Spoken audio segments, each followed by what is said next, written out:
Good evening. My name is Dr. Stanley Amolides, and I'm the current director for the Maurer Institute for Peace and Justice here at St. Paul's College. So on behalf of the Maurer Institute for Peace and Justice and St. Paul's College, welcome. This is adaptive power at work. Yes, you may have all heard that one thing we do not control is the weather, and it does what it does. And our guest speaker is still in New York. Maybe if we send him a tariff, they might arrive. We'll see. Before I introduce you to Dr. Ahmed here, to introduce the panel, let me just say what I need to say and acknowledge the land we stand upon, right? The University of Manitoba campuses and research spaces are located in the original lands of Anishinaabe, Ininiwak, Dakota, Ayote, Dene, and Inuit, and on the national homeland of the Red River Métis.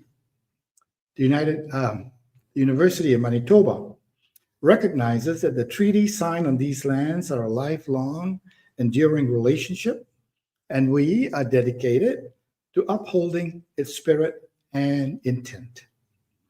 We acknowledge the harms and mistakes of the past and the present. And with this understanding, we commit to supporting Indigenous excellence through active reconciliation, meaningful change, and the creation of an environment where everyone can thrive. Our collaboration with Indigenous communities is grounded in respect and reciprocity, unquote. So we have Dr. Ahmed Kauser Ahmed here. And how do I introduce him? From what I know of Dr. Ahmed, I would say he's a scholar practitioner. His scholarly work is grounded in practice, and his practice informs his scholarly work. And I think that's a wonderful place to be, especially at times like this. You know, you won't get charged as being an academic in a ivory tower there, Ahmed. So without ado, I'll turn you over to him, and he will do his magic, and he will just take it away from here. Thank you. Thank you so much. Oh. And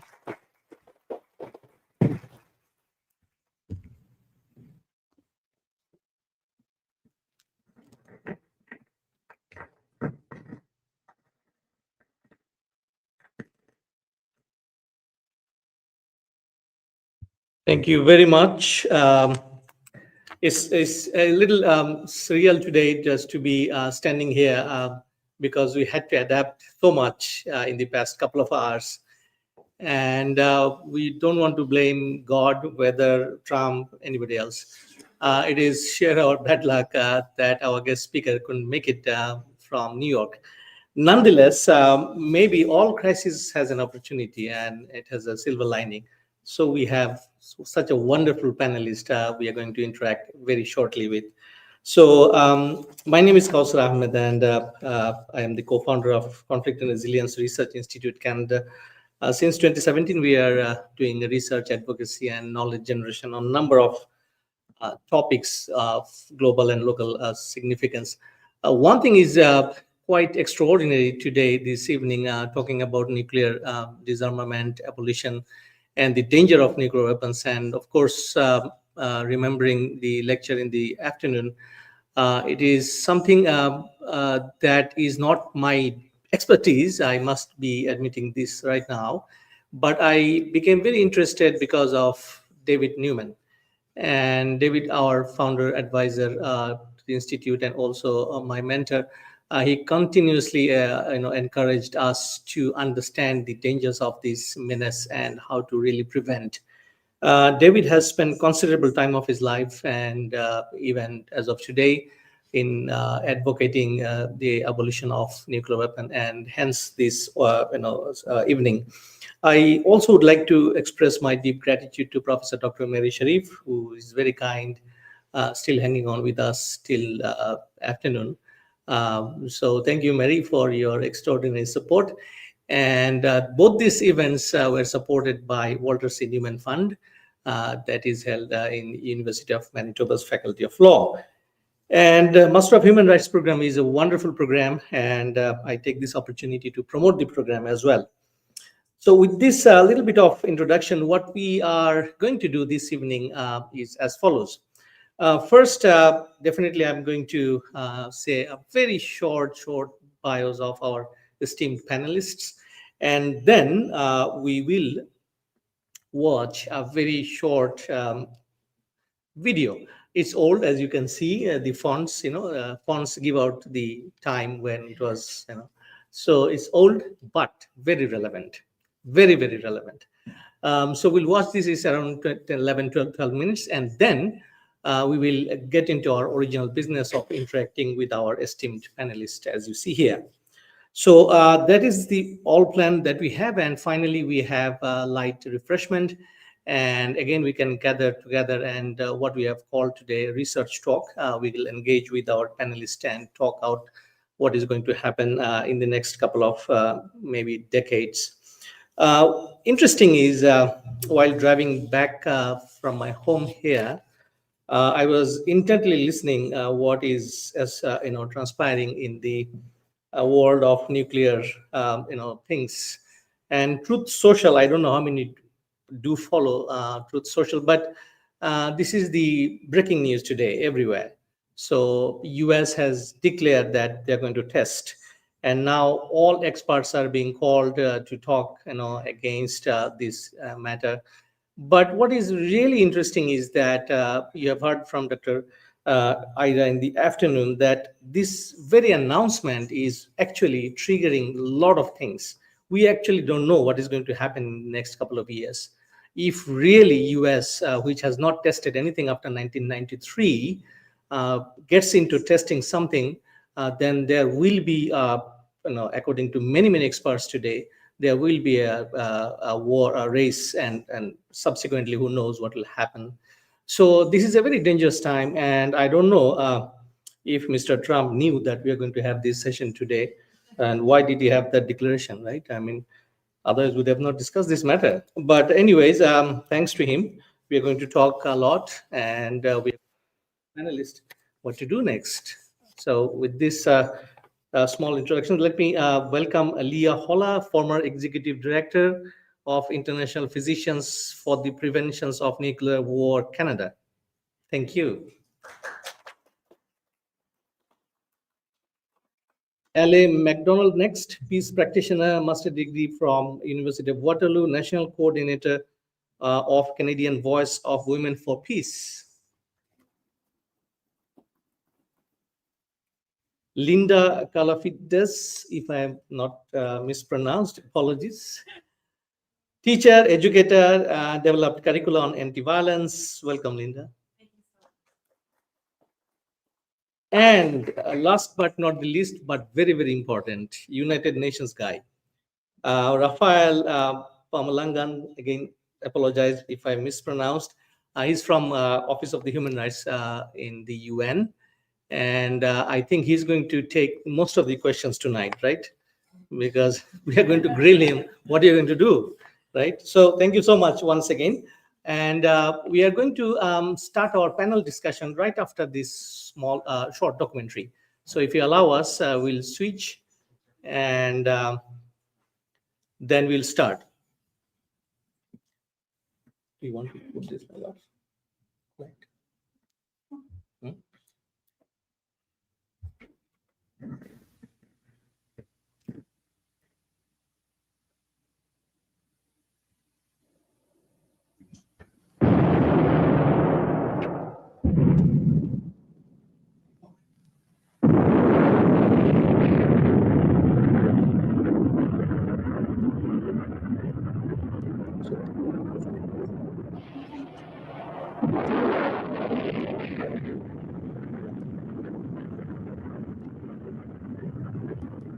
Minuteman intercontinental ballistic missiles.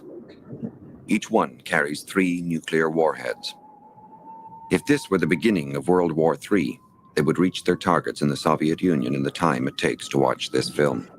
By that time, Soviet missiles would be on their way here. Populations on both sides could expect about 15 minutes warning.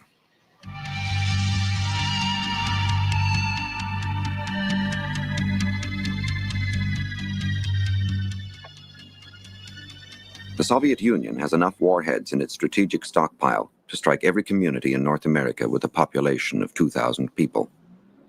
The US has considerably more.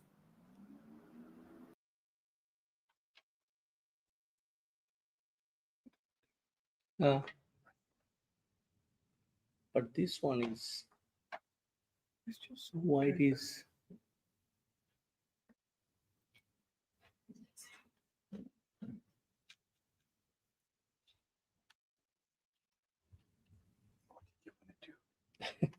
Just soundtrack. So It should have its own soundtrack here. yeah, but I don't know whether it is the right clip or not. Volume for the speaker is down here. Okay, this one, if you want to put it. Okay. David, can I get this link again? I think we are in the wrong link.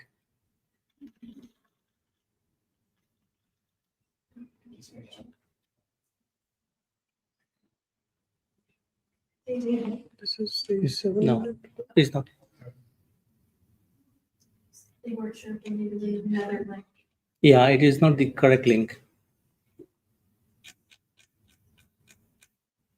Can you tell me the? No, it's not gonna work.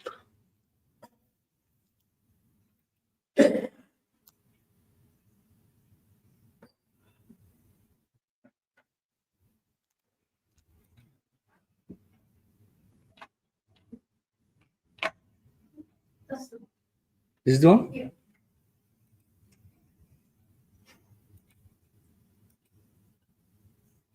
Right. Stanley, where is the sound?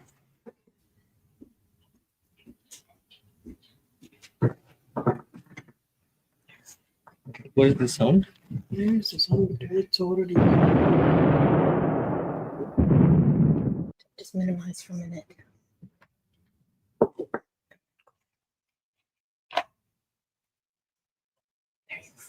No, it's not. It'll bring it up. Oh, Okay. thank you.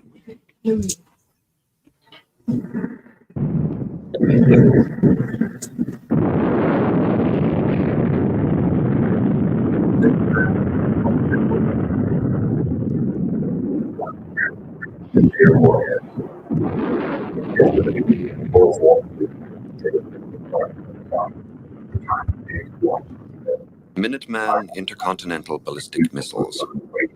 Each one carries 3 nuclear warheads. If this were the beginning of World War III, they would reach their targets in the Soviet Union in the time it takes to watch this film. By that time, Soviet missiles would be on their way here. Populations on both sides could expect about 15 minutes warning.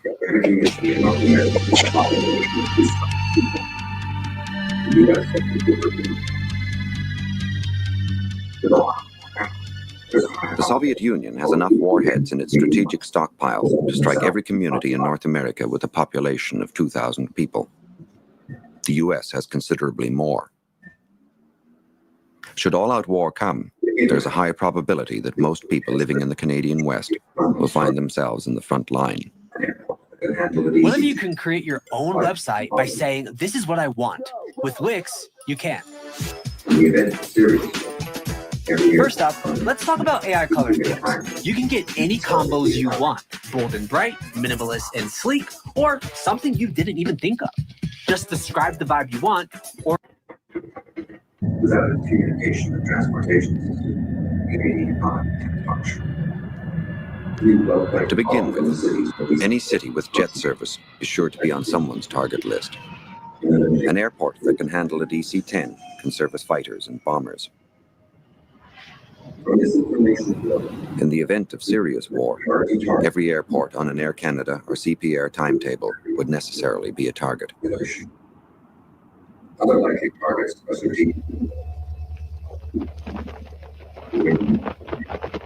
Without its communication and transportation system, the Canadian economy can't function. A few well-placed bombs on the cities where these facilities are concentrated would effectively cut the country in half and eliminate it as a serious threat to anyone. From this information alone, we can conclude that priority targets in an all-out war would include every city on the prairies over 50,000 in population. Other likely targets are strategic minerals, oil fields and refineries, uranium, nickel, and power sources like the chain of generating stations along the Nelson River. A 1 megaton bomb is a medium-sized warhead by today's standards. It's about 80 times as powerful as the one that destroyed Hiroshima. Exploded in the air over the downtown core on a business day, it would utterly destroy a city.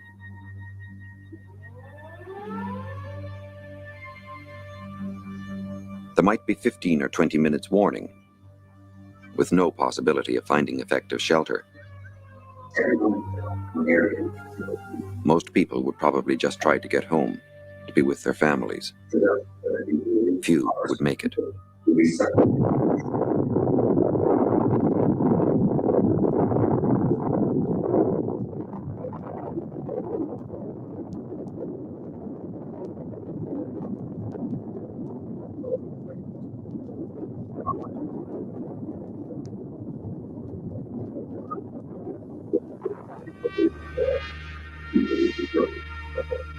Everyone in the downtown area would be killed instantly, vaporized.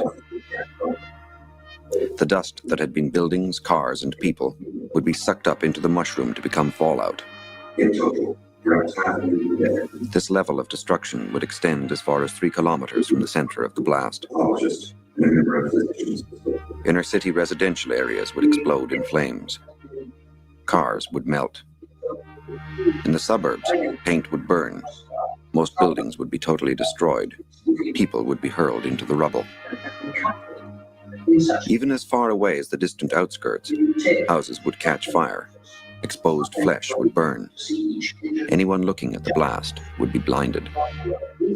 In total, perhaps 500,000 dead and severely injured. Dr. Ian Carr is a Winnipeg pathologist and a member of Physicians for Social Responsibility. The picture that has been drawn is of the few surviving healthcare personnel stumbling through what's left of the streets, looking for what's left of the patients. And it has been calculated that in such a circumstance, and not for Winnipeg, it would take the surviving doctors something like a week to see each injured patient just once, even if the doctor worked 18 hours a day, and even if the doctor gave 10 minutes only to each injured patient. That's the chance the survivors would have.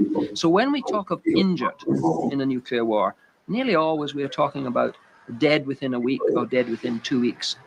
The hospitals, the healthcare facilities will be destroyed. In recent years, NATO's strategy, led by the US, has shifted from all-out mutual destruction to so-called limited nuclear war, a war between military forces in which large population centers would be spared. This is an attractive concept to many, because it seems to promise a war fought by other people on battlefields far from home. But for prairie people, nothing could be further from the truth.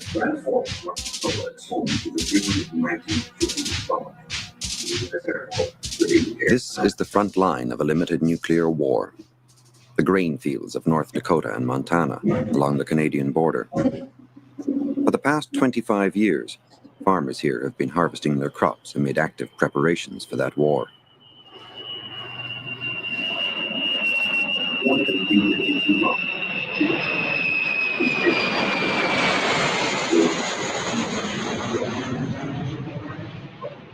Grand Forks, North Dakota is home to the 319th Strategic Bomb Wing of the U.S. Air Force Strategic Air Command.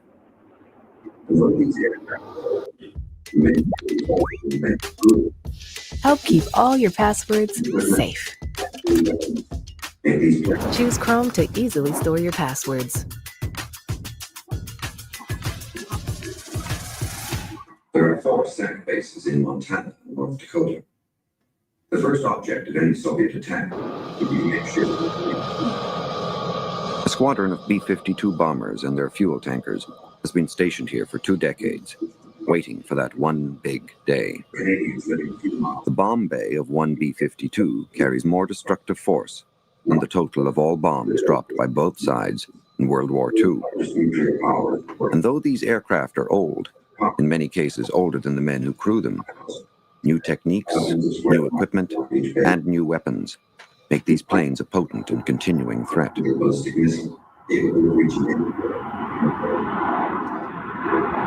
There are 4 SAC bases in Montana and North Dakota.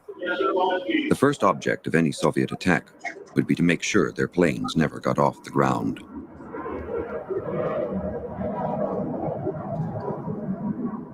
But for people living around here, and for Canadians living a few miles north, these bases are only the beginning of the problem. North Dakota, should it ever declare its independence, would be the 3rd largest nuclear power in the world. Most of that power is hidden in almost invisible underground silos, scattered over thousands of square miles around each base. Each silo contains a Minuteman intercontinental ballistic missile, capable of reaching any target, anywhere in the world, within half an hour of launch. All crews insert launch keys. All crews insert launch keys. Acknowledge now. The men who will launch these missiles go through endless exercises to improve their efficiency and to guard against accident. All crews perform tactical launch checklist. TLCA 07. Unlock 07. Alpha. Bravo. Charlie. November. Mike. Command message, okay, push button, press illuminated out. Alpha. Sierra. 6. Alpha. Papa. I say again. Transmission mode rotary switch to cable. TLCA. We've got 5-9. I agree. ICBMs are the most dangerous and frightening of all nuclear weapons. Once launched, they cannot be recalled or disarmed. And each missile carries 3 separate warheads. Kyle, release. In the nuclear age, a military exchange means an exchange of missiles. These silos, as prime weapons, are also prime targets. Launch process. 1, 2, 3. We have 6 sorties gone. In his book, There are 150 silos located in the Grand Forks missile field. A further 150 are in the area around the Minot base, and a large wing of 200 silos surrounds the Malmstrom Air Force Base near Great Falls, Montana. Each silo must be struck by 2 separate 1 megaton warheads to ensure its destruction. A total of 1,000 H-bombs exploding within a matter of minutes. And because the missiles are so well protected by their steel and concrete covers, the bombs must be exploded on the ground within 100 meters of the silo. This type of explosion creates far more fallout than the mid-air detonations that would be used against cities. In his book, Nuclear Nightmares, Nigel Calder quotes an official U.S. study which predicts that such an attack would cause up to 16.3 million American deaths, plus about 790,000 Canadian deaths, mainly due to fallout over Winnipeg. Frightening though these figures are, Ian Carr feels they may fall far short of reality. I think the first problem is that nobody has ever exploded a 1 megaton bomb at ground level over dry land and followed the fallout. I think the second problem is that nobody has even imagined the effects in terms of air turbulence of the simultaneous explosion of 1,000 megatons over a relatively limited ground area. The recent natural explosion at Mount Helens was of the order of 2 to 3 megatons, and the fallout maps from that show that the volcanic detritus fell over substantially the whole of populated North America and Canada. The estimates that we're given on fallout from 1,000 megatons on the silos depend on ordinary wind patterns and are, in my view, inaccurate, misleading, and certainly underestimates. A storm of 1,000 simultaneous explosions, some as close as 5 kilometers from the Canadian border. Their deadly mushrooms spreading and joining to form one vast cloud of super radioactive dust.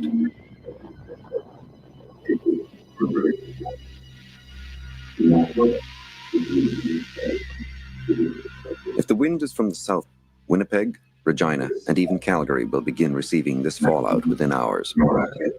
It will take longer to reach Edmonton and Saskatoon, become a center of community. but soon nowhere on the prairies will be safe. It is here that warmth and capital. Captain Pete Whittick is the man. This is the quickest way to clear out stuck poop. I have to poop. I kind of feel stuck. Stop! Are you trying to kill us? As fallout approaches, selected government personnel will be advised to move to regional emergency government headquarters, a safe distance from provincial capitals. In Manitoba, this means an earth-covered bunker 200 kilometers west of Winnipeg. This bunker is the regional link with the National Warning Office at NORAD headquarters. In emergency, it will become a center of communication and government. It is here that warning of an impending attack will first be received. Captain Pete Whittick is the man responsible for keeping this shelter in readiness. This building is a two-story reinforced concrete building. It's earth-covered and sealed against outside air. In it, we have food for the people, sleeping quarters. There's working areas. We have a 5-bed hospital and a cafeteria. The building is totally air conditioned, and we have emergency backup diesel power. 300 people will converge here. One of the side effects of nuclear blast. They will find offices waiting and telephones, if they still work, from which they will try to maintain essential services in their region. For many miles around. Water and power sources are inside the shelter. No communication. Air is filtered, and contamination is carefully excluded. But where will they wait? How safe can they be? Sophisticated equipment keeps constant track of radiation and carbon monoxide levels. From a booth inside the shelter, a CBC announcer will broadcast news and instructions. But there is a strong possibility that the broadcast will never be heard. One of the side effects of nuclear blast is its electromagnetic pulse. Even in the case of a small bomb, this pulse is enough to knock out transmitters and receivers for many miles around. So the people in the towns and cities may be left with virtually no communication as they wait for the fallout to arrive. But where will they wait? How safe can they be? Emergency Planning Canada. A government department charged with coordinating civil defense is Emergency Planning Canada. But emergency planning has a small budget and a tiny staff, and they must plan for peacetime emergencies as well as wartime civil defense. There is really not much they can do. In charge of EPC's Winnipeg office is Bill Willis. Well, I personally believe, and I've been in this business for a heck of a long time now, I certainly believe that the tendency is for the individual to seek the shelter in his home, where he has water, the food. It's a natural congregant spot for his family. It's a place where his relatives would think grandma wants to know what's happened to her kids, her grandchildren. I believe it's a discreet thing to do when we don't have a major shelter program that protects all the individuals totally. To help us along, Emergency Planning Canada publishes brochures on family shelter plans. But these are from the 1960s. One is even signed by John Diefenbaker. And today's short warning times are forcing the government to take a new approach. Well, the federal government, in dialogue with the provinces, agreed to have a survey of likely public shelters. And I differentiate between the individual shelter in a home and the public shelter, which is congregate, to select buildings that had certain habitability features and could provide some security from fallout to larger numbers of individuals, people who might be working downtown and because of the sequence of events might not be able to get to their homes or normal places of residence. But office high-rises are not fallout shelters. They can never provide protection anything like the government bunkers. Whether the public shelter program can offer any reassurance is at best questionable. Dr. Ian Carr. I cannot see that it would be possible to provide adequate fallout protection for more than a small percentage of Winnipeggers. Firstly, because I am not clear that there are enough shelter spaces to put all these people in. Secondly, I'm not clear that the filtering and the air conditioning is good enough. Thirdly, I am not clear that there is any possibility of stocking enough food and water to keep these people in these shelters for at least 2 weeks. We're talking of shelter survival for at least 2 weeks. I am not clear that there are any plans for medical care for the sick in such shelters. And finally, I shudder to think of what they will come out to. They will come out to a land polluted with the radiation that they have only temporarily escaped. Your grain crops might survive, but the grain Eve to me is basically freedom. It's a giant open universe where you can do whatever you want. if they survived at all. An environment polluted to the point where everything we handle or eat will need careful washing. But the water itself may be loaded with fallout. And how many of us will have the equipment to tell us what is safe? Radiation is invisible. It can't be tasted, and it has no smell.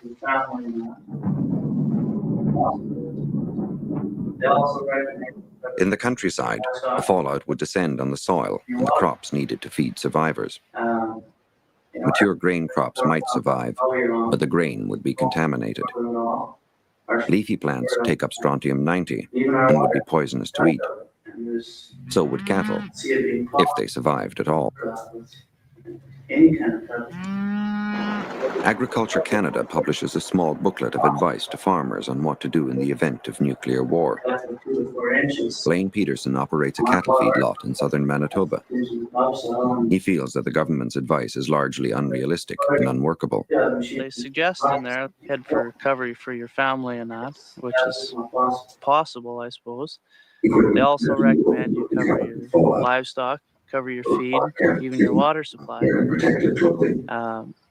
In our case, our cattle run outside all year long. There's no cover for them at all. Our feed is stored outside, and even our water comes from a dugout. And I just can't see it being possible at all to cover that with any kind of cover.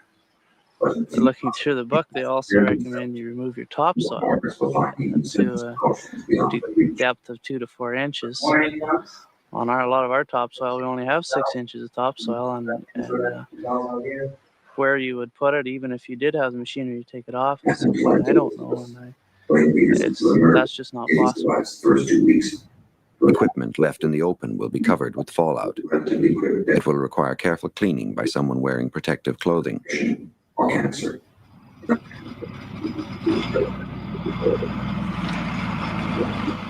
Assuming that such cleaning is done and that fuel is available, the soil will still be full of poison, and every puff of dust will be a hazard to the man who creates it. But in the few hours they may have to prepare themselves, most farmers will find even the simplest precautions beyond their reach. When the morning comes, I guess we'll just head for safety ourselves and let things look after themselves out here. World. And all this destruction would be the result of a limited war. Face the terrifying reality that, should the unthinkable happen, it may well happen right here. And that when it does, there will be no place to hide. To go the long distance to provide blast and fallout shelters for 100% of the population would be just into the billions of dollars. And so at all times, the bottom line is to save lives, but at the same time, we have to be realistic and look to the various options we have. And so one of the big options is to have the public understand what they can do for themselves. We agree with that. And in our view, the adequate public information program should emphasize the fact that for the vast majority of urban population in a nuclear war, there will be no survival, there can be no effective civil defense. This does not mean that civil defense against non-nuclear accidents isn't valuable. It is. This does not mean that there are possibilities of isolated nuclear explosions against which we need civil defense. Of course we need it. It does mean that when we talk about civil defense, we must not kid the population that there is possible effective civil defense against major nuclear attack, direct or indirect. There just isn't.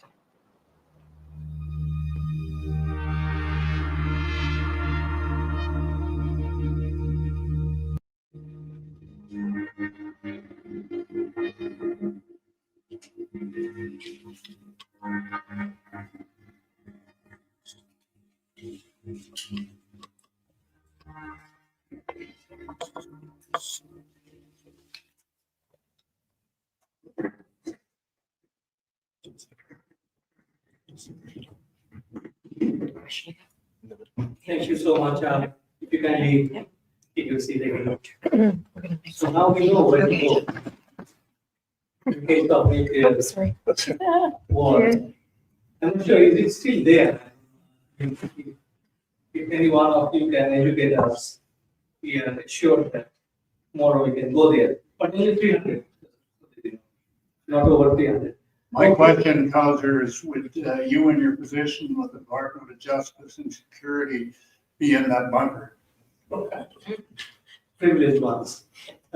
So we are going to start our discussion as promised today. So first, I'd like to really start to understand. Maybe we'll start from the red corner. Can you briefly tell us about your motivation of what you do, and especially how it is related to today's discussion? So we'll hear one by one. Just So I'm the national coordinator for Canadian Voice of Women for Peace, and we're we're Canada's oldest feminist peace organization, and we've been working since the 1960s on nuclear disarmament. And I think something that has been important, and even the reason that I'm here in Winnipeg, has been a part of our mission, which is building cultures of peace, and that happens through advocacy, through education, and uplifting women's voices. And what brings me here in Winnipeg is the Youth Nuclear Peace Summit, and discussing our disarmament education program and how we can inform youth, as has been shared in the conversation earlier with Ira, as well as in this video. There's a lack of knowledge and awareness of what is happening, what nuclear disarmament is, and the threat that there is from nuclear weapons. So I think that's what drives my passion, is for peace, and what are the ways that we can work together to create a more peaceful world together. Thank you. My name is Leah. I work as a consultant currently with the International Physicians for the Prevention of Nuclear War Canada. I started working with them as a volunteer about 10 years ago, and 5 years ago I worked on their staff, and I started working on their staff. The International Physicians for the Prevention of Nuclear War Canada is the Canadian affiliate of IPBNW International. At the height of the Cold War, there were 70,000 nuclear weapons, and physicians from both sides of the Iron Curtain, from the USSR and the USA, were some of the only people from both populations who were in touch with each other. Much like now, there was very little communication, and some of the only places it was happening was at medical conferences. And the lore goes that two physicians who were sitting next to each other, Dr. Evgeny Chazov and Dr. Bernard Lown, sat beside each other at a conference and said, you know, the greatest threat to public health is not cardiology research for men in their mid-30s, which was what the conference was on. It's the threat of nuclear weapons. And they mobilized in tens of thousands, one of whom was in that video, Dr. in PSR, and talked to decision makers and talked to the general public. And the general public played a big role in this mobilization campaign. And IPBNW won the Nobel Peace Prize in 1985. And the number of nuclear weapons were reduced from 70,000 to 13,000, and now a little over 12,000 nuclear weapons. But we're seeing the numbers start to rise again. We're seeing increasing geopolitical tensions and thousands and thousands of dollars reinvested into developing and modernizing nuclear weapons, and it's really frightening. every second that passes, every time you sneeze, $4,000 CID goes towards nuclear weapons, which I don't know what you make an hour, but that's too much. And one of the doctors from IPPW, I heard them speak when I was in high school, and it really moved me. And I started learning about Canada's complicity. Like, the majority of the world right now has signed the treaty on the prohibition of nuclear weapons, which is the treaty Seth works on. And Canada, shamefully, is not in that global majority working towards nuclear disarmament. So it's very meaningful for me to be here in Winnipeg, kind of full circle, working with high school students, educating on nuclear disarmament, because high school education really changed and shaped my life, as well as IPP and WC.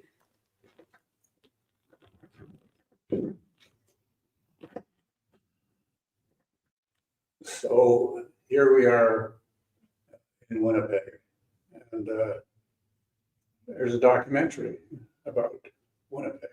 How many of you ever saw it?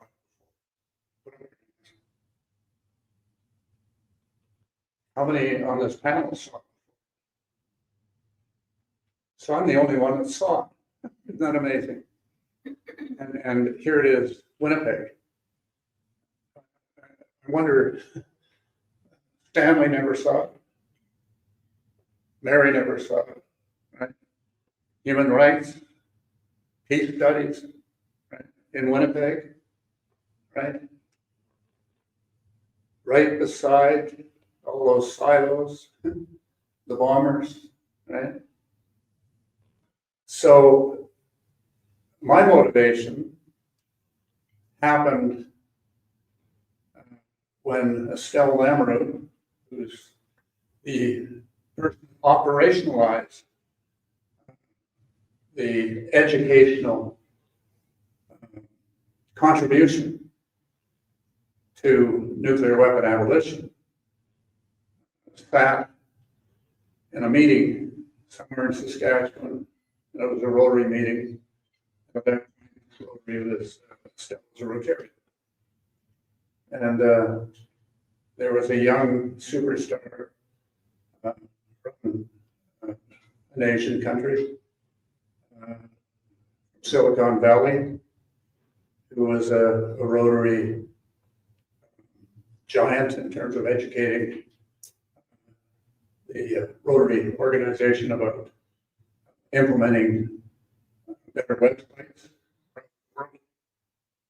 And we happen to sit in the same place. And I'm not really immersed in the subject, the concept of nuclear weapons, largely because I read the book Command and Control, which was an important American published book about the threats and risks, and the conclusion that by sheer luck, we had not had a nuclear war.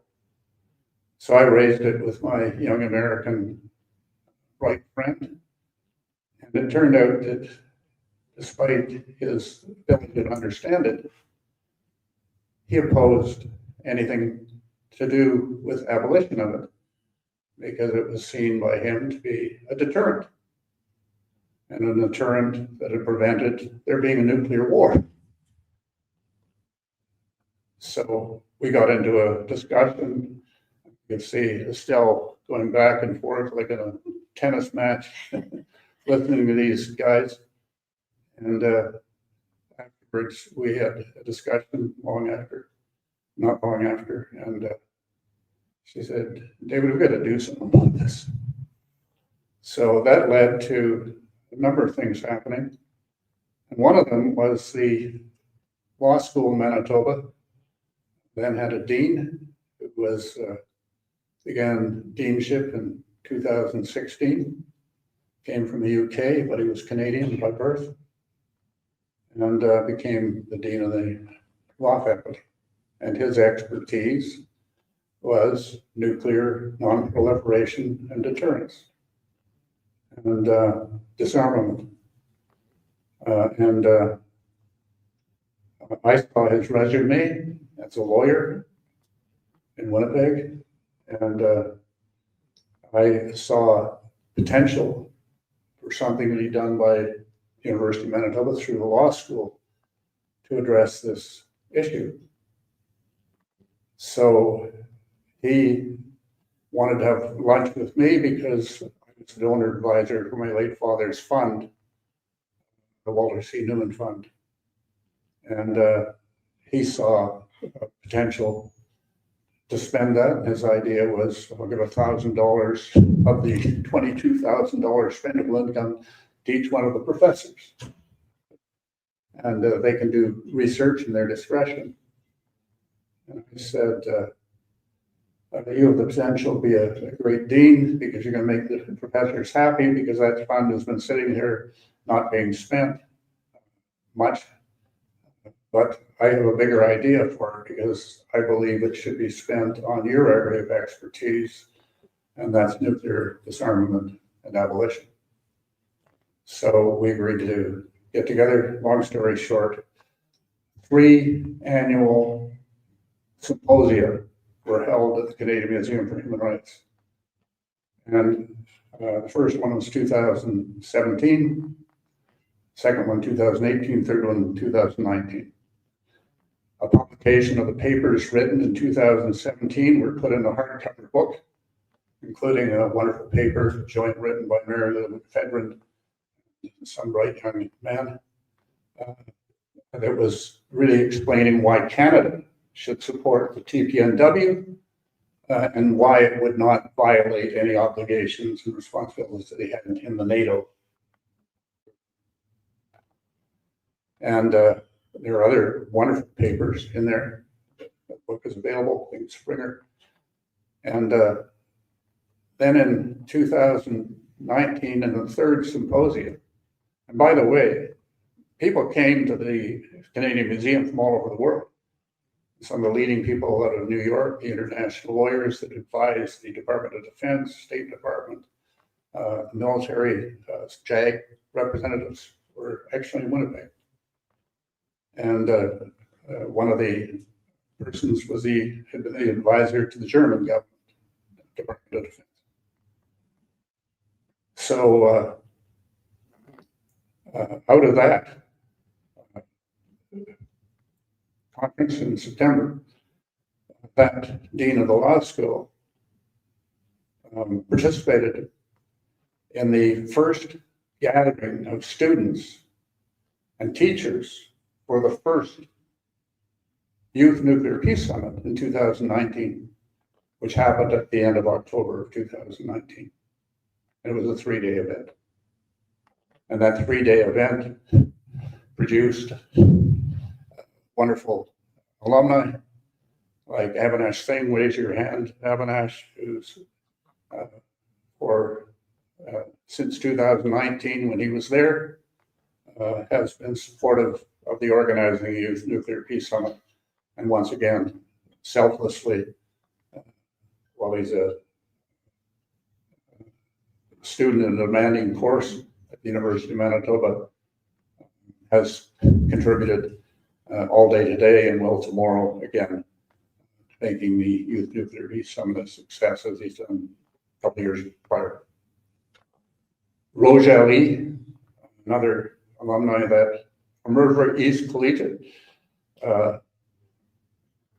is another person who, after doing that, created Reverse the Trend Canada, really a youth part of the Nuclear Age Peace Foundation, and done wonderful things. Now she's at the University of Toronto, I think, completing like her 3rd year of university study.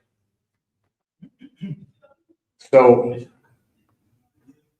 Jonathan Blackbranch was the dean, and he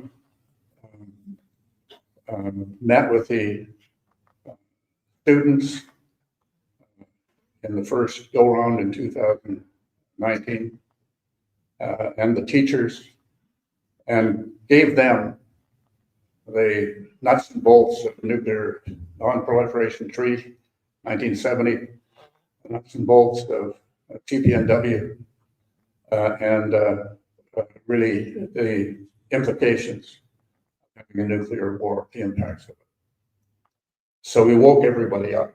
They took it seriously, and they did their research, and they wanted to become experts, and they were flattered by having the dean of the law school being there for high school students. So whatever happened to Jonathan beside the point, in terms of his own personal life and his professional life, he left a legacy. And one of those legacies was that first set of published books, the impact universally of the youth nuclear, of the 3 symposia, the impact continuing of the youth nuclear peace summit.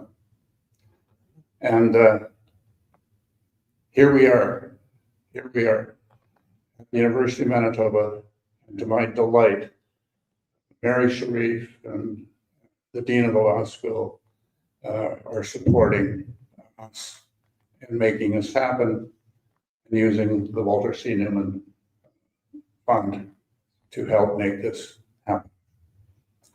So I've taken some length, but I think that we have to appreciate how important it is to have not only the law school involved, but also Stanley for the Arthur V. Morrow Center for Institute for Peace and Justice.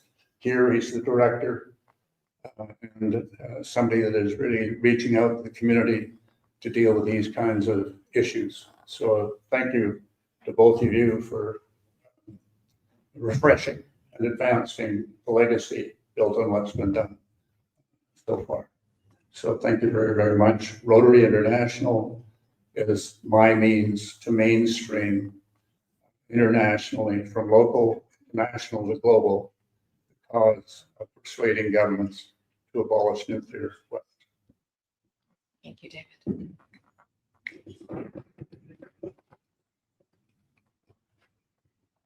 Hi, everyone. My name is Linda Calafatides. I am a high school teacher in Toronto. I'm also on the board of directors for Science for Peace and Canadian Voice of Women for Peace. And my inspiration came from my students. I was teaching gender studies, and after 3 years of teaching gender studies, my students just kept asking the same questions about violence, not just gender-based violence, although that's what was addressed primarily in that course, but all kinds of violence. They wanted to know what they could do about it. They wanted to know if it was inevitable, if they had any power to change anything. And I just absolutely could not teach that course another year and hear the same questions without finding out what I could do to respond to what it was my students were saying they are missing from their curriculum. And so I learned about something called an interdisciplinary course, a document in the ministry, the education ministry in Ontario, that allows the formation of an official course, a credit course, using other courses' overall and specific, but mostly overall expectations, so that I could draw on multiple courses to respond to what the students needed, and they would earn an actual credit at the grade 11 or 12 level. It took a few years and working with a lot of amazing experts. I never felt very much like an expert. What I did was I brought one in every week from all sorts of disciplines, all sorts of types of fields where people worked in advocacy or taught very meaningfully and about different types of violence and what could be done to eliminate violence. And of course, that included a man who came in and talked to my students about nuclear weapons and disarmament. He was part of an initiative for a Canadian Department of Peace, to have an actual peace department in our government. And he was so inspiring, and the students responded to what he had to say so beautifully. It was just the most amazing experience of my life. And those students taught me to listen better, to respond to what it was that they needed. They cared, and they showed that they cared in many, many ways. Students from other classes would skip their classes to come to my class, not because of me, but because of the incredible people that I was able to bring in with my supportive administration. I could bring in people from so many different areas, and so people were drawn to that, and my classes were overflowing with people. I didn't know where they came from, but it was just such a joy to see the connection. And so I remain inspired by those students and the ones I've had since then. I've tried to listen better, and I was delighted to connect with Leah and Ali in the field of developing disarmament education and exploring different ways of doing that, trauma-informed, and enhancing critical thinking skills and independent thought and nonpartisan approaches. So it's just been an absolute pleasure, and my students were my inspiration. Thank you so much. Thank you, Linda. And I consider myself fortunate having had the time to reflect on formulating a proper response as well. So my name is Rafael Pangalangan. I'm Filipino, but I'm based in Geneva with the United Nations Office for Human Rights. So allow me to address this question twofold.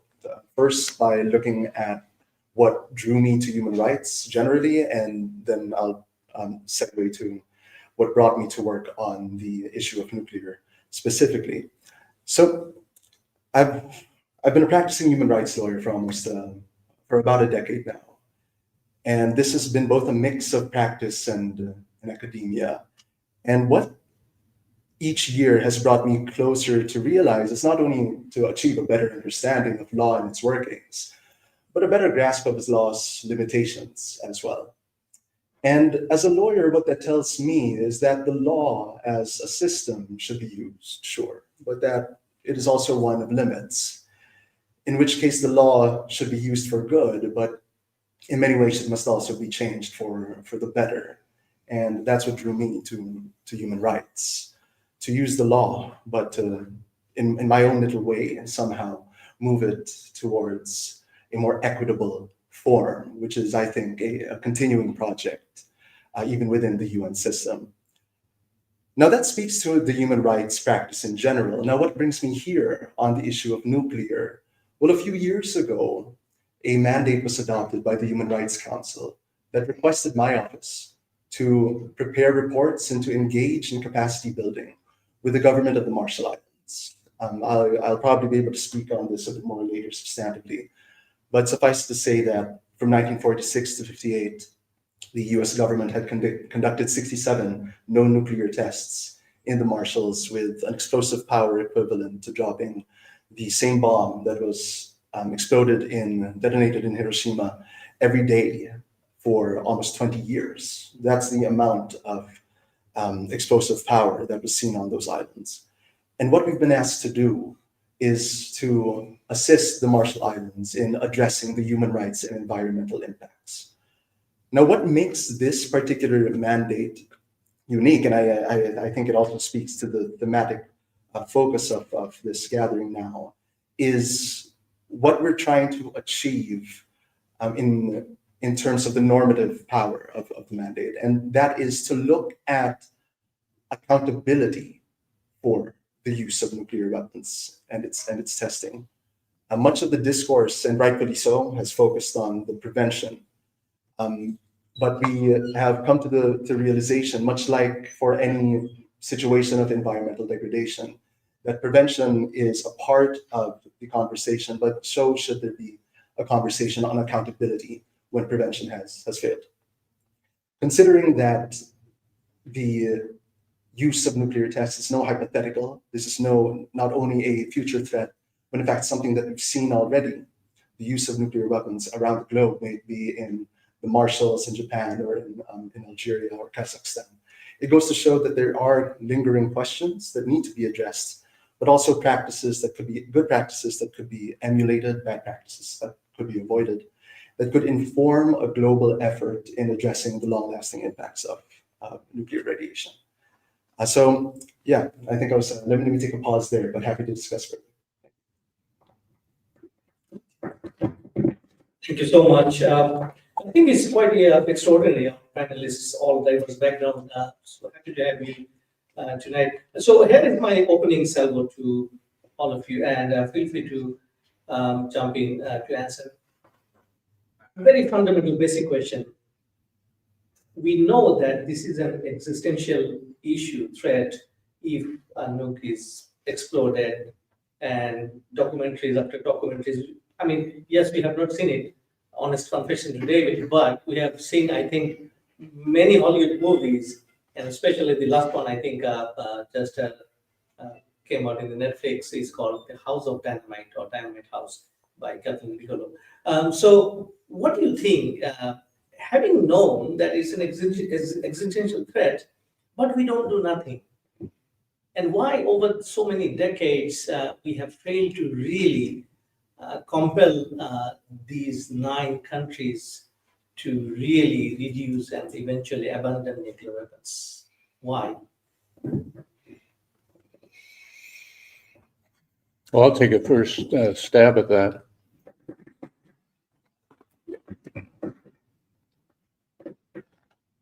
My conclusion is that we have a perpetuation of effort for empires to continue to control the world and manipulate all of us. And those empires are the 5 countries that have the veto power of the United Nations. And no coincidence, also have the right to nuclear weapons under the NPT 1970. So you combine those 2 powers and their insistence, those 5 great powers, which of course are the United States, France, UK, Russia, China. Those 5 great powers insisted that they would not support the United Nations unless they vetoed it. That's 1945. And since then, the creation of the United Nations by a limited number of countries under 50 has, of course, through decolonization, led to multiple other countries being part of our global community, governing our global human family and sovereign states. Again, a concept that was created in 1648, Treaty of Westphalia. So what have they done? The question is, I mean, say one of those powers, wouldn't the expectation be that with those powers, veto powers, they would use those veto powers for the benefit of the human race, at least for cooperation to survive? But they've chosen to use it each for their own individual competitive advantage, each seeking to dominate, or several of them coming together and supporting each other so they could each dominate to the extent that they have the power to do so. So I challenge researchers to examine how not only the veto powers were used by each one of those countries, but also to, that's not just the actual exercise to veto, but the threat of the use of it to dominate and control, manipulate. I mean, I'm sure there's research done. I haven't seen it, but if it hasn't been done or it needs updating, now is the time to do it, to expose that reality. The second thing is we have been misled to believe there's a rules-based order. There's no rules-based order. There aren't rules for the most powerful countries of the world, or those that have nuclear weapons that are powerful against the nuclear weapons only. They're above the law. mean, the United States doesn't even support the Treaty of Rome in terms of supporting the International Court, Criminal Court. And of course, the International Court of Justice, it just has really no enforcement capacity, right? It just gives effectively opinions, advisory opinions, including saying that nuclear weapons really are legal and threat of use is illegal. But no one really listens to that has the nuclear weapons. And the fact that we don't have effective enforcement at the international level, we don't have rules that apply to countries of the world. If I use a sporting analogy, I mean, here we have baseball, we have umpires, we have enforcement, we even have video reviews, football, soccer. But what about life and rules for the human race at a global level? It's just shocking that we don't insist upon it. But it's going to be disempowerment of those that are misusing the power that's required. So this is a huge civil society exercise. We individual human beings need the power of institutions, universities, Canadian Museum for Human Rights, and governments at all levels. Isn't it interesting? It's the city governments that know what's going to happen to them, including the city of Winnipeg that's endorsed TPNW, that get it. And around the world, they get it. So my explanation is there hasn't been political will. We haven't created enough pressure and exposure of government wrongdoing to build a universal global movement that is going to take on governments in each state. And here's how you do it. All you need is 400 million people around the world, at 5% of every community everywhere. 5% of adult enlightened people that are trusted and have influence. Anyone want to jump Yeah. in? Yeah, sure. Yeah. I could. And in fact, my response builds on David's reference to Treaty of Westphalia. And I think in many ways, the legal mechanisms that are in place historically have bought into a certain narrative, which has emphasized the Westphalian conception of international law. And that means that what has been prioritized, especially, and this is quite prevalent in the discourse on nuclear, on disarmament discourse rather, is how the state interest seems to be the predominant concern. And this is in fact reflected in jurisprudence of the ICJ, which cites state survival as a potential justification for the use of nuclear weapons. I think this is something that we possibly are witnessing the sea change, or at least an attempt to pivot towards a more humanitarian conception and humanitarian arguments against nuclear weapons. And this is in fact codified through the TPNW, earlier referenced by Leah. Articles 6 and 7 are referred to as the humanitarian considerations on victim assistance and environmental remediation. So perhaps this is testimony to the little changes. I'm not so sure if we could say that we have achieved nothing so far. I would like to think that there have been steps in the right direction, but indeed Leah had mentioned earlier how the armaments have lessened to a bit more than 12,000 now, and perhaps that might be some evidence that there has been progress, albeit in a project that is incomplete.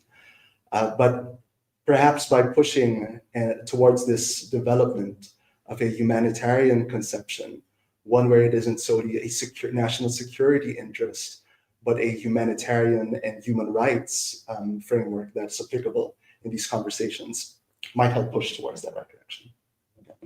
Interesting. You go ahead.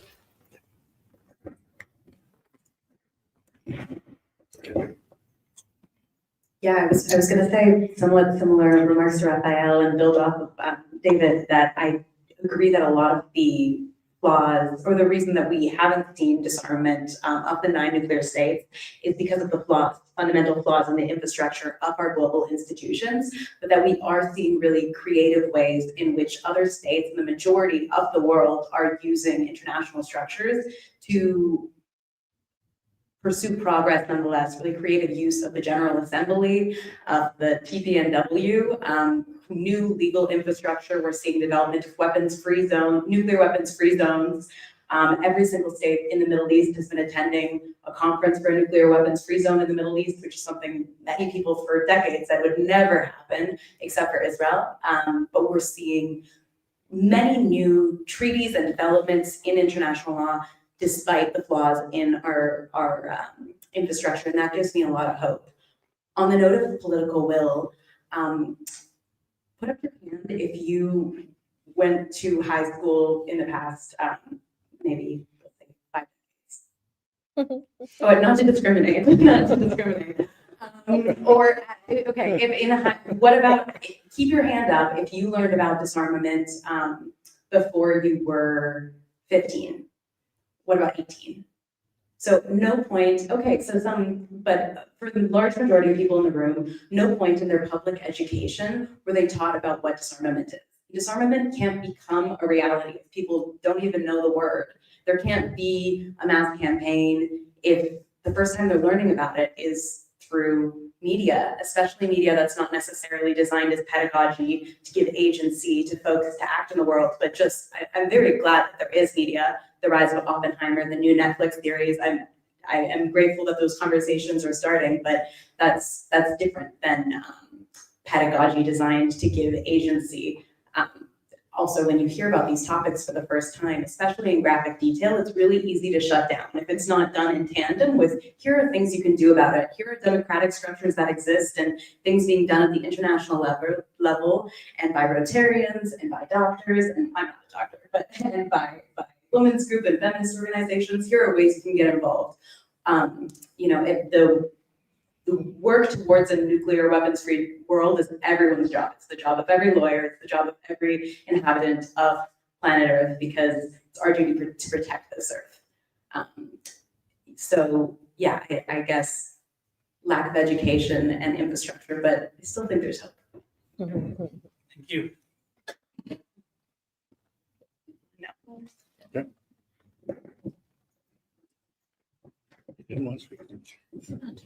Great, the microphone is back to me. I'm also interested to know, maybe just a question complementary to the previous one, that, you know, we in the West, we kind of, you know, express ourselves quite nicely. We organize seminar sessions. How about the other side of the world, Russia, China? Do you have any experience engaging, and do they have this kind of discussion about the danger of the weapons they have? Any ideas, any experience that you want to share with us? Anyone? I can share a little. I don't know.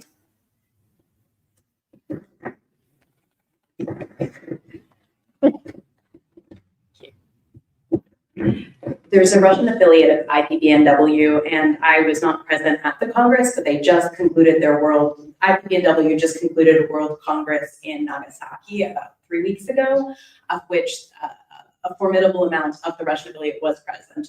What is true is also that on Zoom, in our communications with them, it's very much limited of what they can and cannot say and what they can and cannot share with us about their work due to monitored communication electronically and due to the safety of everyone involved in the call. But there are information campaigns active in Russia, led by Women's Group, led by Peace Group. I think they look very different than what they look like over here, both in terms of the language, the methods. But yes, there are people who are concerned and working on the issues in Russia. In China, I can't speak to civil society, but I know that from conversations with Chinese government has been very cooperative in taking conversations consistently with international campaign to abolish nuclear weapons, with IPBNW and with other groups that have a presence at the United Nations. China also is one of the, correct me if I'm wrong, but the only state with no first use policy, and has shown openness to observing, and if so, would be the first observer, nuclear state that's an observer at the TPNW. That's all I can think of to report on that question. Thank you very much. I just wanted to say that the World Academy of Arts and Science, led by a lawyer, New York, Jonathan Granoff, has played a big role, and they have global representation, and they not only support, of course, the Sustainable Development Goals, but nuclear weapon abolition. They had a special conference which exposed a lot in the American system. That, for example, they had JAG lawyers really courageously speak really about the reality. They could not advise with any credibility the non-use of any nuclear weapon based on the facts and the law that was available to them when they're advising the generals, and the generals are advising the State Department, and the State Department's advising the president. So it's deeply disturbing, and it's one of the reasons why TBNW is so important, because it legalizes, right, the very possession of nuclear weapons becomes unlawful. Thank you. And perhaps just very briefly on my part, I would invite you to maybe visit some a webpage, the UN TV, and it publicizes, in fact, archives, records of UN debates. And when we say debates, these are essentially dialogues where there could be interventions from the floor, and we would hear from both civil society and more often states. Interestingly enough, in the adoption of the resolution that created my mandate on Marshall Islands nuclear legacy, China had in fact made an intervention from the floor, and this is all public information, of how the state responsible for conducting the tests likewise remains responsible for addressing its impact. So that we do hear that. There's also a lot to be said about the silence at times. These resolutions that created my mandate on the nuclear legacy of the Marshall Islands were all adopted by consensus. That means to say that it wasn't put up for vote.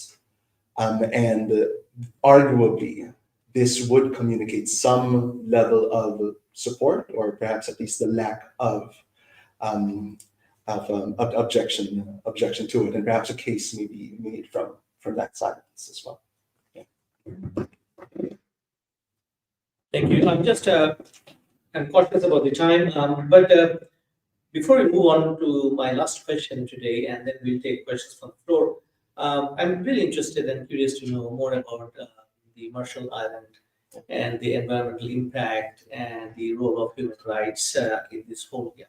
If you can briefly tell us about these three aspects. Of course. So that was the Marshall Islands generally, human rights and the environment.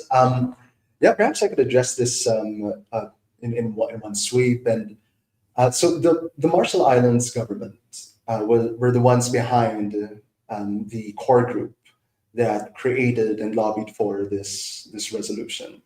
And what we see in RMI, for short, the Republic of the Marshall Islands, what we see in RMI are the both immediate and downstream human rights impacts of nuclear weapons testing, as well as both the radiological and non-radiological impacts of nuclear weapons. And I think it's so important to emphasize both facets, because oftentimes when the threat of nuclear is perceived, it's quite it's an image of an explosion. And while there's a truth to that danger, neither does it capture the long-term threat, and in fact, at times, the invisible dangers that are posed by nuclear. In fact, earlier today at the summit, I was speaking with one of the teachers, and we came to a very interesting conclusion in our short discussion of how the Marshalls is not only an example of how the threat of radiation is invisible at times. It's not only invisible; it's at times masked, because a look at many of these atolls will show pristine beauty. You wouldn't think, you wouldn't associate an image of Bikini Atoll, of Enewetak, of Rongelap, atolls that remain irradiated and hard hit by the fallout to be a danger. We often associate those images with vacations and good times. While in the Marshalls, it's quite the opposite. So this speaks to both the human rights and environmental aspects of it as well. But perhaps allow me to sum this up by emphasizing that we are completing this work within OHCHR as part of the Environment and Climate Change mandate. So I myself am a member of the Environment and Climate Change team, which means that the right to a clean and healthy and sustainable environment will play a central role in our analysis. It also allows us to look at the intersections between what has been termed by others as existential crises. This is captured again in the context of the nuclear legacy, where we're looking at many examples of radiation that remain in the environment, radiation that, for example, was dumped in a dome where there was a cement roof, cement walls, but no cement flooring, which means that any irradiated topsoil in there is dumped into porous sand and is in communication with the groundwater. When you combine this with the threat of the rising tides caused by climate change, it presents quite a worrisome picture, which raises concerns not only for the Marshall Islands, but for the region and indeed the world, considering that radiation in the environment is not stagnant. Currents move, fish migrate, winds blow. So all of these are factored into the reports that we prepare, and what we hope to present next October through this report is the second publication by OHCHR on how the nuclear legacy continues to impact RMI in the world. Thank you so much. Very enlightening. My last question, and I am going to request all panelists to kindly respond, is about our country, Canada. Why we are failing, what we should do. NDP came and went by, PC conservatives came and went by, and of course liberals. But what is wrong with us? And everybody has to respond on record.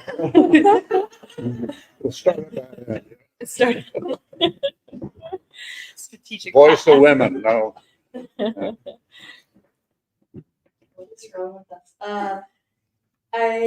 Something that's been on my mind the entire time has been the fact that we're shifting due to our relationship to NATO, our investment in the military from 2% to 5% of our GDP, and recognizing everywhere I go the mass housing insecurity, food insecurity, the difficulties within the education system and lack of funding and support.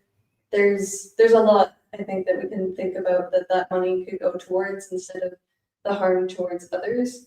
And in regards to what Raphael had mentioned around the accountability piece, I think that is something that is lacking, and a proactive accountability of recognizing that where we're investing our time and energy and money is not towards our own people, and that is not towards security. And I think there's something very wrong with recognizing that where we're putting our money is a choice, and where we're not putting our money is a choice. And it's quite visible of the priorities of our government right now and the ways that they could be acting if there was a culture of care. And I think that's missing. It's a good question. I think Canada has so much potential. We are a middle power, NATO member, non-nuclear, in a nuclear umbrella. We are well positioned. And when it comes to women's rights, when it comes to human rights on the global scale, we do really well in advocating for progress. And on the global scale, I'm not talking domestically, we often put our money where our mouth is. We fund really great initiatives globally, put funding into UN agencies that need it and do effective work. And we are a voice of reason in many subject matters. I think we have the right profile and the right place and a historical record of being a voice for disarmament and a voice of reason in terms of security and human security. We saw the landmines campaign in which Canada led the way, Ottawa Treaty. We have a lot of potential to do a lot of good in the world and through our foreign policy. I think 2003 was the last time I can think of that we did something that was different from the interests of the United States. We had a completely sovereign foreign policy decision. I'm referring to the Iraq War.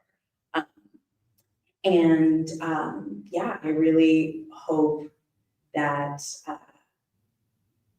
that we go back to what I think many Canadians identify as Canadian identity of the blue helmets. I hope we live up to our potential. Right now, I just think we're really failing our potential, and that it's been a very long time since we've had a sovereign foreign policy.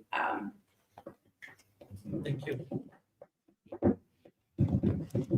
Fear of punishment by the United States, France, and the UK if we take the position supportive of the TPNW.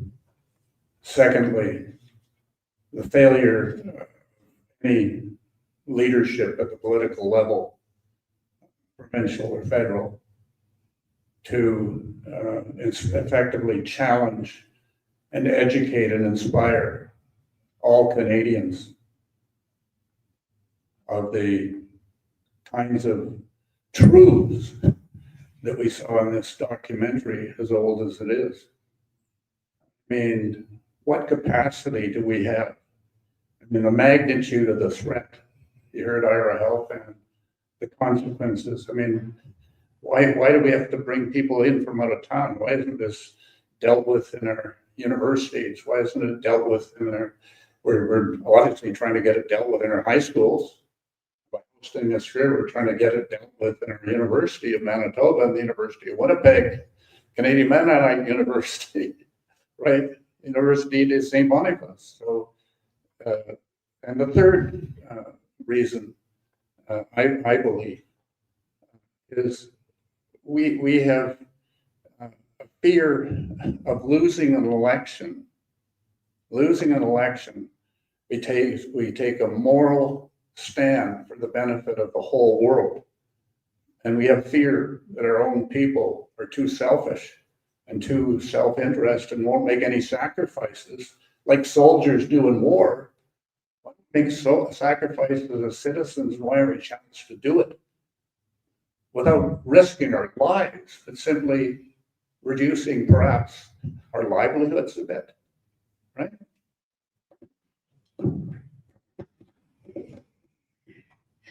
My response to that question is education, education, education.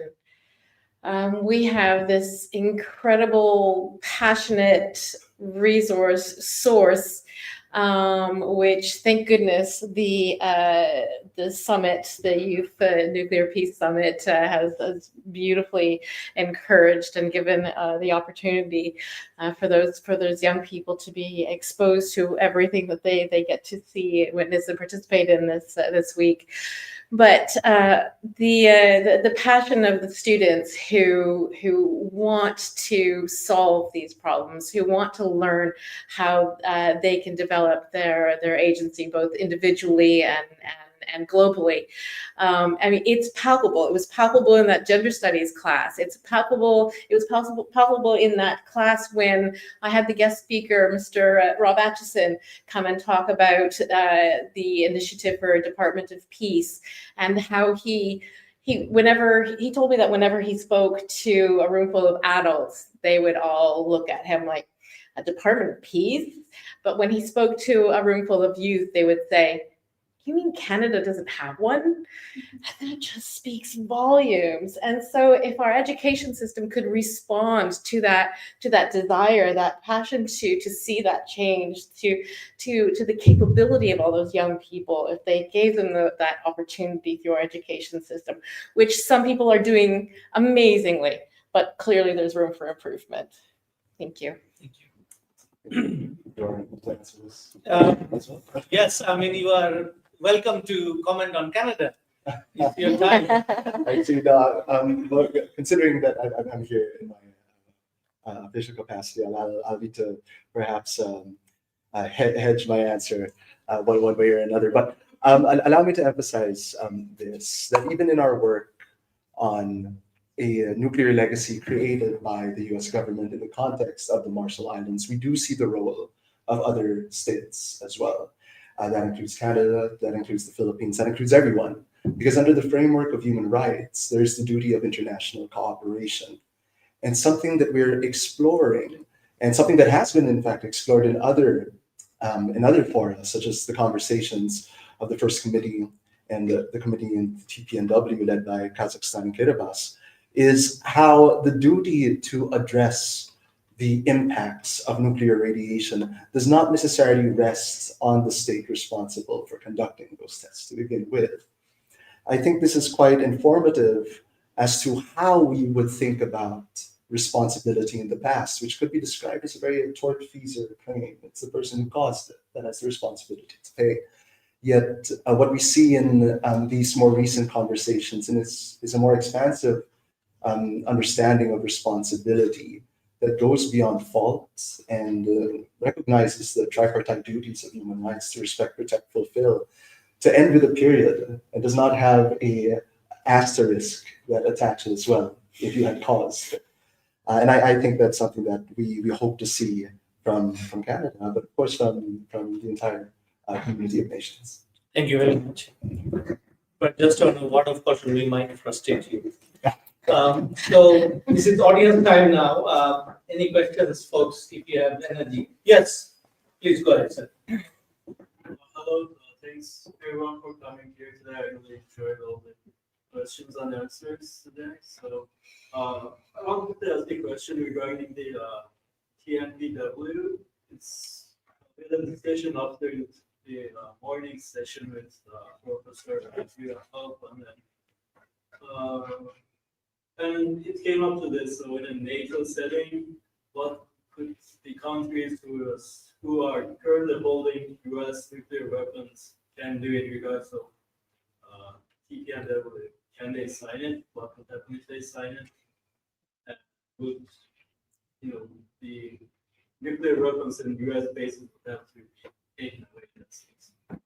So if I can summarize with your permission, sir, that the 9 countries, will they be signing TPNW, and how US can be held responsible in a way that you think that TPNW can be a successfully instrument?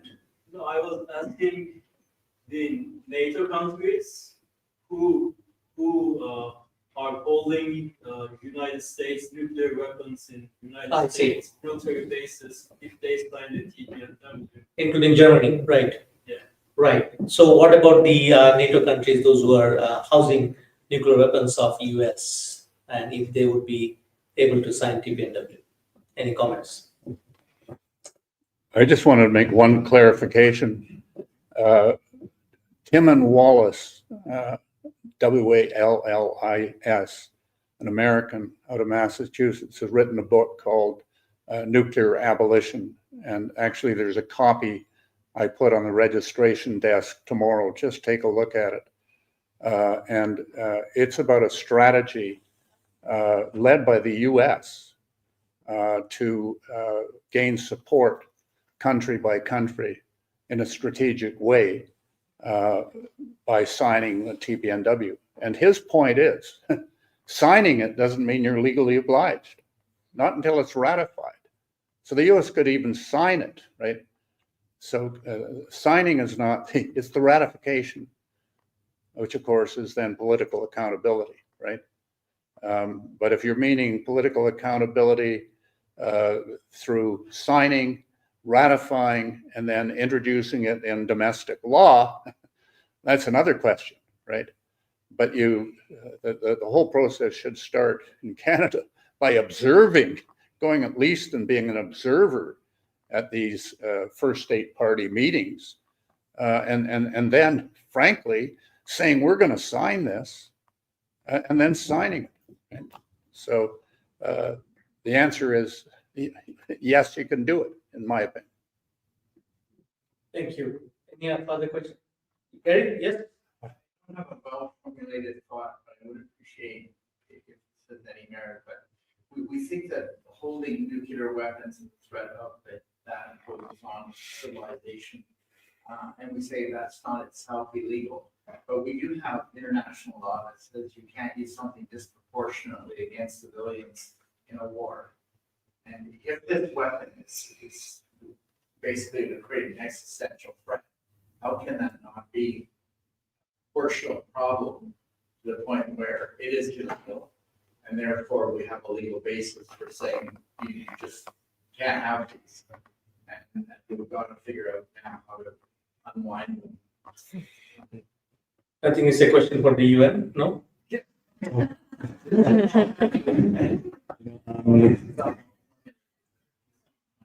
No, I do. That's right. I do see your point. And in fact, I saw your point as well on one of the exhibits at the summit. And there was a quote there that said, if international law can prohibit dum-dum bullets, how could it not prohibit nuclear weapons? And I think that speaks to your point. And it's not only the principle of proportionality, but the principle of discrimination as well. It draws no distinction between competence and non-competence or civilians. So I think you draw a very good point. I mean, this may be a very legal and technocratic response, but I think it also goes to show speak to the hurdles that we face within the legal regimes. And oftentimes, when it comes to the use of nuclear weapons, we're not talking about the use in bello. We're speaking about the use at bello.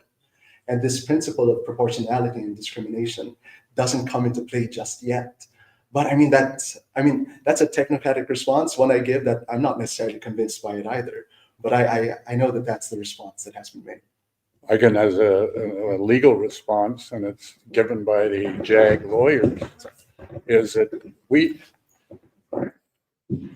the advisors of the United States to the generals, they say, what evidence do we have? I mean, first of all, nuclear weapons haven't been used, right? Tactical nuclear weapons haven't been proven, haven't been used. So what evidence do we have? What are the facts, right? What are the facts? They don't know. So how can we express an opinion about the facts? Imagine the expert opinions. They're going to be different expert opinions. I mean, that's how we do law, right? But these are decisions that are made maybe in 72 hours or less to decide whether we're going to retaliate with a nuclear weapon. Any pressing questions? You do have one minute. Go ahead.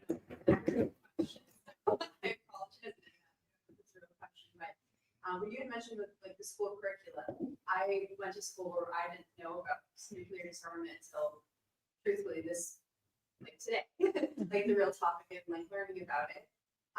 What Dr.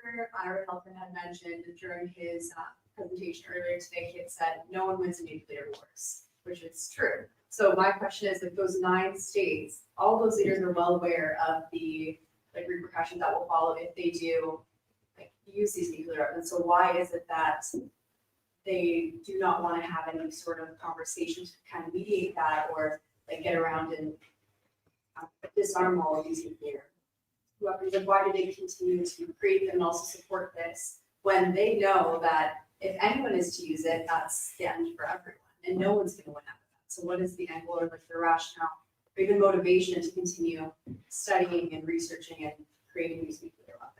And just want to add with your comments, all out of all these 9 states, all are liberal democratic countries, and we have elected them as leaders. Mm-hmm. Now what?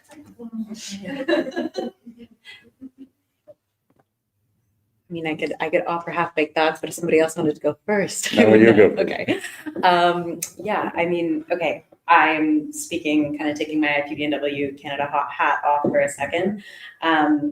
Nuclear weapons do change the dynamics of conflicts and interstate relations.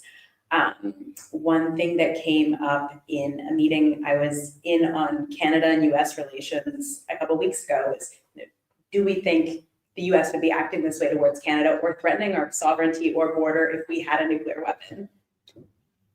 I personally don't think so. I also think the world is better off, as are we, not having a nuclear weapon.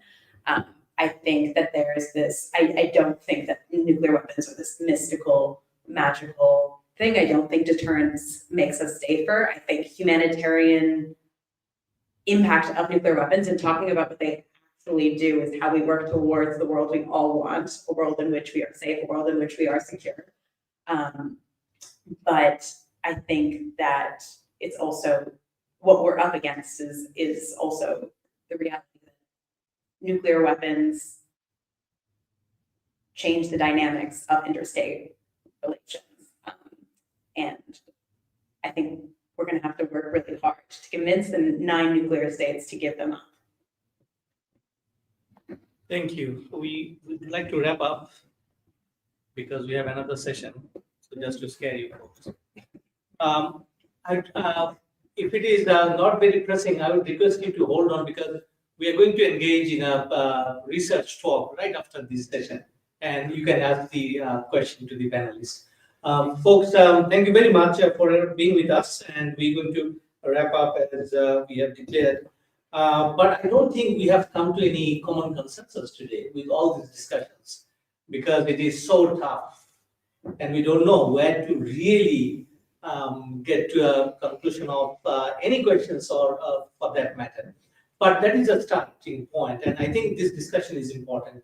And as the timing is just when US is restarting the testing of the nuclear weapon, I'd like to conclude the session by quoting my favorite historian, Noah Hariri. In most of his books, he kind of juxtaposes two contradictory nature of human beings. He calls us Homo sapiens because that is how he starts. So he says that Homo sapiens are absolutely intelligent group of species, right? And that is how they survived millions of years. But they are also absolutely stupid. And this contradiction doesn't make any sense. And I think the topic that we are handling today, since afternoon and this evening session, is exactly the reflection of Noah Hariri's ideas. We are intelligent and we are stupid. And now how we are going to live together with these two kind of absolutely opposite attitudes, we don't know. I don't know. But maybe young generation, and this is why I think Youth Nuclear Peace Summit is very, very important to kindle this idea, educate and aware so that we all know the dangers of this menace. Thank you. So let's join hands to applaud our panelists today, those who have enlightened us with all of their questions and answers. Thank you. Thank you, Josh. Thank you.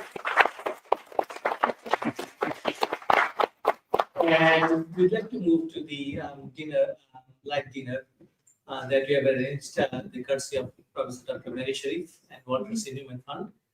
And we can engage in our further discussions. And if some of you want to move to Geneva, Rafael is here. Thank you very much. Thank you.